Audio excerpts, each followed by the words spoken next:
Pozdravljeni v novi sezoni oddaje Prebujeno srce Slovenije. Prva gostja nove sezone je gospa profesor Vida Žabot Kopo, nekdanja redovnica, ki je danes srečno poročena in živi novo življenje v Italiji. Filozofinja in klinična psihologinja je uspešna predavateljica, terapevtka in publicistka. V začetku 90-ih morda v Sloveniji ni bilo močnejše medijske ikone. Postala je tudi Slovenka leta. Leta 2001 je izstopila iz institucije in zaživela kot predavateljica, klinična psihologinja. Po končani poljanski gimnaziji leta 1977 je odšla v Italijo in leta 1983 opravila večno zaobljubo v salezijanski red Sestre Marije Pomočnice. V Rimu je končala študij in diplomirala iz filozofije, specializirala iz klinične psihologije. Poučevala je filozofijo, psihologijo in didaktiko na srednji šoli in fakulteti. Vodila šolo za starše in zaročence, tečaje in seminarje za profesorje in vzgojitelje, delavnice za mladostnike in psihoterapijo. Živi in deluje v Italiji, kjer je do nedavnega predavala na Mednarodni salezijanski univerzi v Benetkah. Moja današnja izjemno karizmatična sogovornica med drugim pravi, da smo na zgodovinski prelomnici in da moramo kot človeštvo še precej narediti. Ne smemo se pustiti zastrupljati s strahom.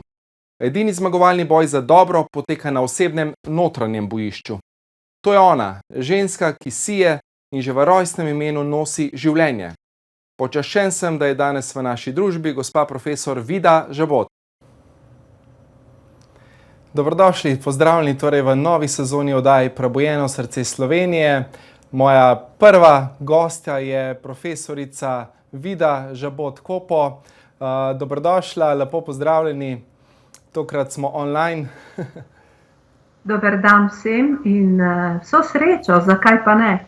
V vsakem trenutku. Tako, super. Povejte mi, gospa Vida, vi živite, delate v Italiji, prelomni časi so, veliko se dogaja. Kako mogoče, da začneva s tem prelomnim časom, kako vi doživljate ta čas? Je to priložnost za dvig zavesti človeštva ali morda kaj drugega? Lahko bi primerjali ta čas z jutranjimi urami, ko globoko spimo in nas potem nekaj prebuja, močno, mogoče s tresenjem, zvoki, karkoli že. Zdaj je res ta prelomna doba, ko se dvigajo frekvence našega planeta, ko se prebujajo zavesti ljudi, ko začnemo dojemati, da vse to, kar so nas učili, da naj bi bilo dobro za nas, mogoče ni tako dobro, kot smo verjeli, kot smo mogoče bili prepričani do včeraj. In to lomi. Kako se vi zjutraj prebujate? Veseli, srečni v nov dan? Mislim, da ne vedno. In to je tako obdobje, ko se planet Zemlja in človeštvo prebuja, zato je dobro, da smo nežni s sabo, da gremo v novo obdobje kot v nov dan pripravljeni, pozitivno nastrojeni in mogoče osvobojeni marsikaterega programa iz preteklosti, ki bi nam lahko pokvaril bodočnost. Super. To je prelomno. Tako, torej pomembno je delati na podzavesti, na preseganju omejujočih vzorcev, konceptov, vse to, kar smo se naučili, že v maternici ali pa še od prednikov in tako naprej nosimo v nezavednem, in vi ste tudi seveda terapevtka, zelo uspešna. Kako vi vidite, mogoče vidite porast sedaj depresiji, anksioznosti, recimo jaz se tudi v svojem delu srečujem s precej takšnimi stanji, tako da kako vi vidite, kako sedaj v teh časih pomagati ljudem, ki so v stiski? Ljudje so v stiski, ne samo anksioznost, nespečnost, glavoboli, vrtoglavice in tako naprej. Tudi stara razmerja se lomijo, partnerstva so v krizi, otroci, starši, medgeneracijski odnosi se prenavljajo in jim vedno ne uspe ravno najboljše. Kako pomagati takim ljudem? Prvo je, da se zavejo tega in jih opozoriti, da naj upočasnijo svoj življenjski ritem. Ker smo bili programirani v tek, v doseganje ciljev, v ekscelenco, v ne vem, kako bi rekla, v uspeh za vsako ceno, ki ti prinese prestiž, bogastvo, pomembnost, status, identiteto. Mislim, da to ni ravno tisto, kar globoko osrečuje ljudi. In to vidim pri mojih pacientih in pri ljudeh, ob katerih živim, da to ne zadovoljuje. In to je ravno dar tega obdobja. Nezadovoljstvo, ki ni prijetno, kot tudi prebujanje vedno ni prijetno, je pa dobro prisluhniti temu, ker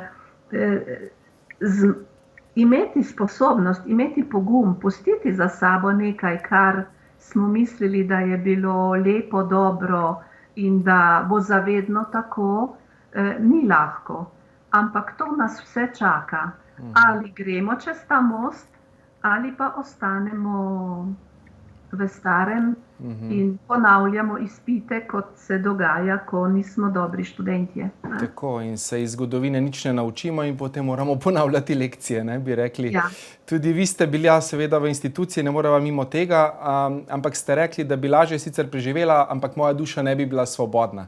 Mogoče na to temo kakšno besedo še? Ja, svoboda je to, kar je del našega DNK, našega vodnega tiska, ker mi v bistvu smo popolni ustroj dimenzij, sistemov, tako kot narava, nekaj sveto-božanskega se preliva v nas. In to je nujno svoboda, ne moremo ne biti svobodni. Ampak kje se izgubimo? Kje mislimo, da smo svobodni, pa v resnici prodamo svojo svobodo, ker smo jo zamenjali za egoistične kaprice. Kot otroci, imeti to, ono, zdaj, takoj in za vsako ceno, v vsakem trenutku doživljati neko samogratifikacijo. In mislim, da je v tem bila velika napaka vseh teh programov. Dati bombonček, to pomeni zadovoljstvo, nek užitek po višji ali nižji ceni in smo mislili, da smo svobodni. Potem pa smo postali sužnji in tako mode, in navad, in prepričanj, in političnih ideologij in tako naprej in tako naprej. In mislim, da je nujno, da se ustavimo, da si dovolimo tudi trenutke popolne tišine v naravi, da začutimo svoje telo, svojo intuicijo. Moj veliki mojster Jung pravi, da imamo 4 osnovne funkcije možganov. Ne? Prva, ki jo vsi poznamo, je dojemanje preko čutil od zunaj, torej dojemanje. In drugi komplementarni del tega je intuicija. Po intuiciji dojemamo informacije. Druge 2 funkcije za obdelavo informacij pa sta racija, torej razumnost in čustva. In mi smo od teh 4 funkcij zlorabili ali pa neuravnovešeno izrabljali predvsem racionalnost. In smo mislili, da je to edino znanstveno, da je to edino resno, da je to tu nas je malo prevarala določena filozofija, epistemologija in tako naprej.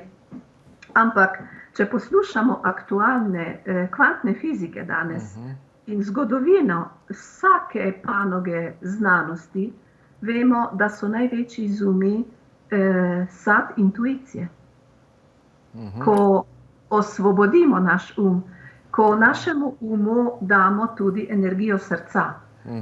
Če ne postanemo papagali, ki ponavljajo to, kar je kdo drugi, in si krademo med seboj intuicije, znanje in tako naprej. Ne? Zato, če se zaljubite v svobodo, potem vam želim srečno pot vase. Tako, odlično, odlično. Torej, kvantna fizika nam pravi, da je dejansko vse nekako povezano, prepleteno. Ta kvantna superpozicija, povezljivost, to vi dosti poznate, študirate, in naslov daje sva dala povezava uma in srca v eno. Torej, kako nekako integrirati in srce, da bosta usklena, da bosta v harmoniji. HeartMath inštitut, vemo, da se s tem tudi ukvarja, veliko študij so naredili, da ima dejansko srce, to polje, torusno okolje, in je to dejansko 5000-krat močnejša energija, kot je v glavi. Ja. Elektromagnetna. Elektromagnetna, ja. Prvi korak, ki je nujen v to smer, je upravljati z takojšnjo reakcijo. Ker mi smo kot napete, bi lahko rekli, frače ali loki. Ko nam nekdo govori, že ne da bi ga poslušali do konca, najdemo svoj odgovor, takoj reagiramo čustveno, jezno, žalostno, užaljeno, navdušeno, kakorkoli že. Prvi korak k povezavi uma in srca je znati dihati, dati si pauzo in dovoliti, da se misel v umu uravnovesi in dojeti zavestno, na kakšno čustvo je vezana, zakaj zdaj odgovarjam s tem tonom na tak način, koga hočem prepričati, ali hočem imeti samo prav, ali pa hočem predati neko resnico, ki je moja. To je bistveno. In če imamo to ozaveščenost, to je metakognizione, pravimo v kliniki, da med tem, ko delujemo, govorimo, se obnašamo, sami sebe na nek način od znotraj vidimo, opazujemo. In to ne pomeni imeti vse pod kontrolo. Samo zavedati se in svobodno izbirati tako besede kot reakcije, kot ton glasu, barve glasu. No, zdaj ti jaz govorim v zeleni barvi glasa. Ko se ti bom pa zahvaljevala in bom vsa navdušena, bo pa to rdeča.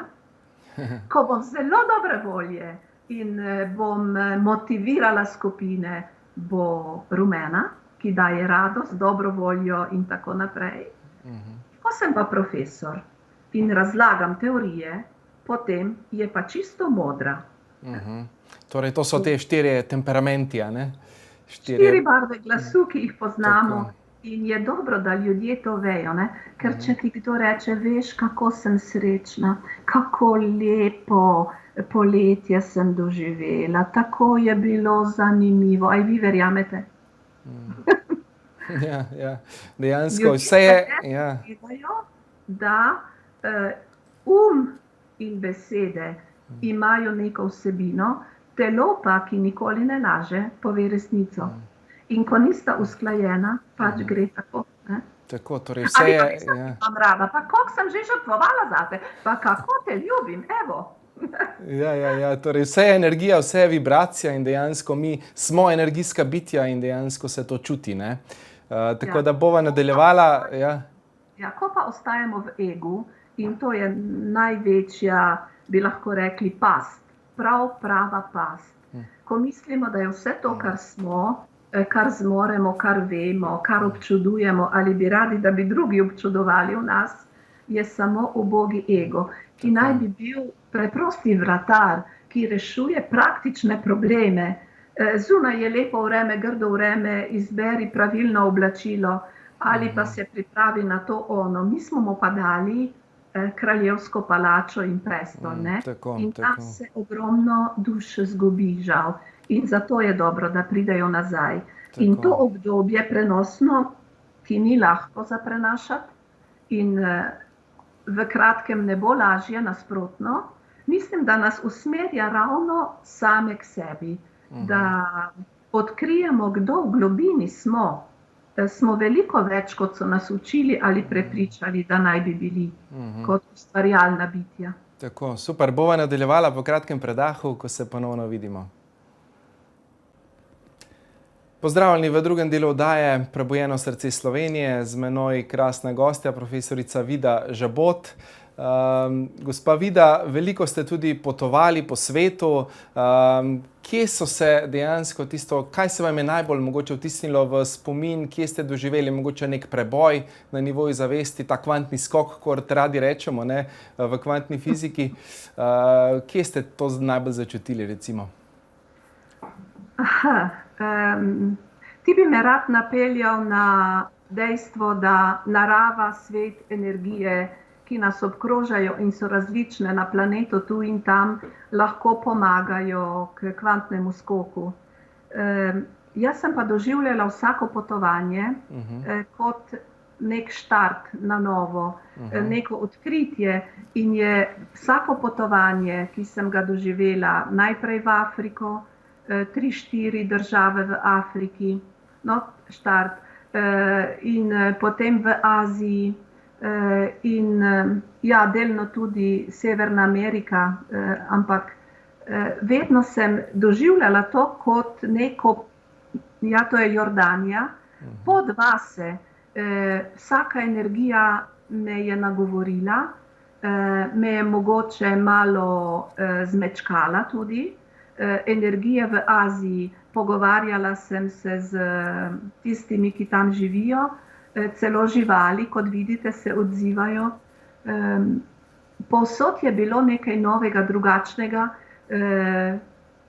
Zelo visoko sem tudi šla, Nepal, in nisem rabila kisika. To pomeni, da mi je narava odprla pljuča in tam je pa res čisti zrak. In vsako potovanje je pod vase. To je pa, bi lahko rekli, streha Evrope, Mont Blanc. Tam je manj čisti zrak, ampak je vseeno lepo, dviga duha, dušo in zahteva napor. Kot to zahteva vsaka pod vase. In jaz sem se vedno potrudila z možem, kot vidite, da je tudi vsak napor bil na nek način blagoslovljen z dobro voljo, z radostjo odkritja, da nikoli ne prevlada samo težava, napor. Naprimer, ko sva šla v Afriko, so me v Maliju dali med kovčke. Sem bila manj vredna kot koza, ki jo pelješ iz ene države v drugo, naprimer, ne? In meni je to bilo smešno, nisem bila užaljena. Afar, to so, ki ga zdaj vidite, pleme iz Etiopije, so zelo trdi ljudje, ki mislijo, da smo mi belci samo izkoriščevalci in bi jih radi nadvladovali. V resnici pa poglejte, v njihovih pogledih je prošnja, da delimo energijo, ne samo imetje, ne samo majic, ki smo jih tam puščali, ali denar, ki smo jim ga prinesli v potovanju. To je tako globoka kulturna in duhovna izmenjava, ki je pretok iz duše v dušo, iz pogleda v pogled. In ne boste verjeli, ampak v skupini teh smo peli, skupaj smo peli, pa nismo vedeli njihovega jezika, besedila, pa smo vseeno peli. In mislim, da je zato svet kot en mozaik različnih energij, različnih kultur, različnih osebnosti, kjer so sence in sonce.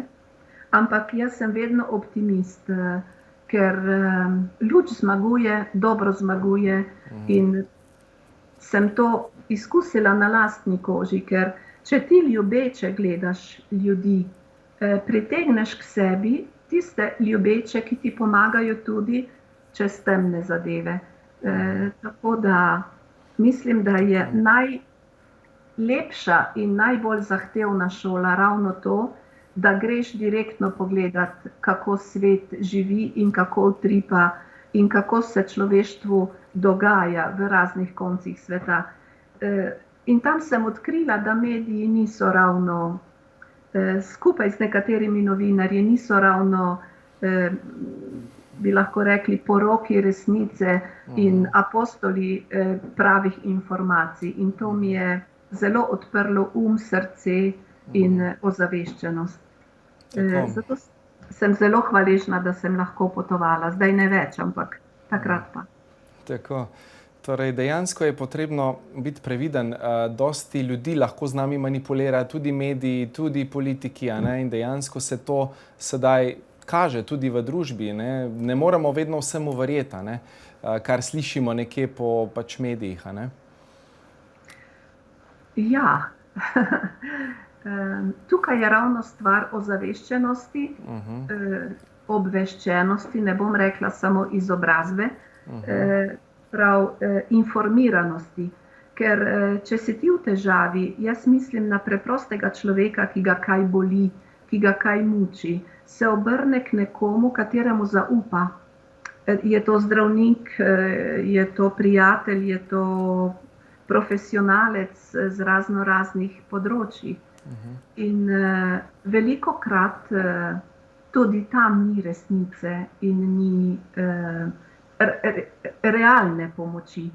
Prepričali so nas v določene zadeve, ki nam škodijo in so nas nekako potunkale. In mislim, da je res nujno, da se prebudimo, ker glejte naše mlade z igricami PlayStation, z Instagramom, TikTokom, Telegramom in tako naprej. So nekateri popolnoma zasvojeni in kako naj se ne bi bali, da je to manipulacija. Nadzor, tudi nadzor ustvarjajo nad ljudmi, z vsemi aplikacijami, z vsemi telefoni, z vsem tem. To ni samo nadzor. Če bi bil samo nadzor, to je nadvladovanje, to je zasužnjevanje, pravo zasužnjevanje, ker nam vcepijo v glavo in mislijo, da so prijazni, da nam pomagajo, v resnici pa namesto nas izbirajo, kako se bomo oblačili, kakšen parfum bomo imeli, kam bomo šli na poročno potovanje. Ponujajo in mislijo, da ti s tem lajšajo življenje, v resnici pa te zasužnjujejo. Predvsem. Torej je od nas odvisno, kaj bomo izbrali, koliko smo dvignili zavest, da bomo to prepoznali in da bomo začeli poslušati sebe, svoje srce. Kaj pa jaz čutim, kaj si pa jaz zares v sebi želim, ne pa tisto, kar mi je vcepljeno od zunaj. To je res, ampak je tukaj eno tako območje zelo delikatno, kjer človek potrebuje potrditev od zunaj, odobravanje, kjer se počuti sprejet, ljubljen, kjer se čuti, bi lahko rekli mladi, ok, top in tako naprej. Tu je tudi moda. In mislim, da veliko ljudi se izgubi ravno v tem. Če ne greš tja, če ne greš vsako leto na morje, če nisi tako oblečen, potem si črna ovca, potem ne veljaš več. Jaz sem slišala eno znano italijansko športnico, olimpijsko, skoraj boginjo so jo imenovali, in je pred leti rekla, ko je bila moderna viola barva, če ti ne oblečeš viola šala, nisi nihče, si nula. Glejte sporočilo. In ta subliminalna ali pa tudi manj skrita sporočila niso samo v propagandah, v reklamah. V poročilih, v programih, ki so bi lahko rekli, precizno študijo izvedencev tako nastavljeni, da se dotaknejo ljudi. To je izkoriščanje, to je po moje čustvena zloraba, ker mi kliniki vemo, da ko ti dosežeš človeka s čustvom, kakršnemkoli, potem kakršnakoli informacija se zmuzne v podzavest. In v podzavesti začne delovati. In to je ravno programiranje. In ko nam kažejo podobe in dajejo glasbo in nam obljubljajo srečo in to in ono in opisujejo naše težave, da nas čustveno navežejo, potem nam lahko dajo program, ki ga oni želijo, ki ga oni prodajajo. v bistvu. Ne? Torej nas čustveno zmanipulirajo, kot smo dostikrat deležni tudi mogoče v nekaterih partnerskih odnosih, in dokler ne prepoznamo te igre, vcepljajo krivdo, vcepljajo strah in tako naprej. Tako da nisi v redu. Tako. Tega in tega nisi naredil, ne odgovarjaš, torej. Tako, nisi v redu, nisi dovolj dober in tako ima človek program, nisem okej. In potem se dosti časa s tem ukvarja, da to preseže. Bova nadaljevala po kratkem predahu, ko se ponovno vidimo. Pozdravljeni še v zadnjem, tretjem delu oddaje Prebujeno srce Slovenije, z menoj izjemna gostja, profesorica Vida Žabot. In sedaj greva še na temo ljubezni. Narava ljubezni je stanje duha, pravite, ne? Ni navezanost, ni čustvena odvisnost, ni samo testosteron, ampak je najmočnejša energija v vesolju. In ustvarjeni smo po sistemu ljubezni in jo nosimo v sebi kot v vodnem tisku. Včasih pa jo iščemo na napačne načine. Kakšna beseda morda na to temo? Ja, to je ena od osnovnih tem tudi v mojem profesionalnem delu, ker ugotavljam, da ljudje zelo trpijo pomanjkanje ljubezni. In to je razumljivo, ker ves ta naš svet, okolje, kultura, programi, ki so nam jih vcepljali, temeljijo na razdvojenosti, ločenosti, torej pomanjkanju in predvsem pomanjkanju ljubezni. So nam prali možgane, če kot otrok nisi dobil toliko ljubezni, boš celo življenje nesrečen, iskal ljubezen in tako naprej. Torej je osnovno vedeti in je dobro, da vsak ima pogum slišati to, da ljubezen ni zunaj nas. Da tudi, če je nisi prejel, ljubezen si ti. To, kar ti drugi povedo, počnejo, ko se zaljubiš, ko te božajo, ko doživljaš ljubezen, je samo tista koda, tista password, ki prebudi v tebi to, kar si ti. Torej, ko vidim, da ljudje obupujejo, grejo v depresijo, regredirajo, ker jih je ljubljena oseba zapustila, ker jih ne ljubi več in tako naprej. Jim želim podati ravno to resnico o sebi, da nisi več otrok, ki misli, da bo umrl, če starš, ki skrbi za njega, izgine ali ne postopa z njim tako, kot bi si vsak želel. Kot odrasla oseba, kot razumna oseba, in to bi rekli že od 12., 16., predvsem 21. leta naprej, lahko ozavestiš to resnico, da si ti tisti, ki ustvarja svojo usodo, svojo srečo in tudi svojo ljubezensko zgodbo. In da zavestno iščeš človeka, ki vibrira s tabo, ki je na tvojem nivoju, ne samo tistega, ki odgovarja tvojim potrebam ali tvojim luknjam ali tvojim strahovom. To je Max Lüscher, ta zelo znani švicarski psihiater, zelo jasno povedal, da je zaljubljenost nič drugega kot poljub med dvema prazninama. Ko oba mislita, da bo drugi napolnil nekaj, kar si želiš, tako je. In če so te praznine realne, in navadno so, ker problem pritegne problem, potem ni težko predvideti, kako se bo razvila zgodba. Zato je zelo pomembno, da nehamo iskati ljubezen izven sebe v odnosih. Ker če gledamo iz vidika kvantne fizike ali duhovnosti ali filozofije, je vse to, kar obstaja, na nek način dar ljubezni. Narava je v sebi popolna. Pomislite samo na vse arhetipske matematične vzorce, ki so v semenih, v kristalih, v ciklusih življenjskih.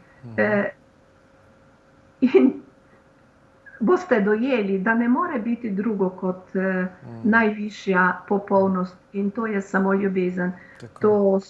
O tem so govorili filozofi in zdaj to znanost na vseh področjih, tudi nevrovede potrjujejo. Zato mislim, da če hočeš ljubiti in biti srečen, Ne išči tega zunaj sebe. To ne pomeni egocentrizem ali samozadovoljevanje ali kaj, ker smo družbena bitja, smo bitja v sistemu, imamo svoje duše dvojčice, lahko najdemo človeka, s katerim, ampak ljubezen, bi vam pustila to podobo, ki je zelo preprosta. Pomislite na plamen, na dva plamena. Če si ti plamen in goriš iz navdušenja in radosti do življenja in srečaš drugi plamen in se dva plamena združita, pomeni, da bolj zasveti.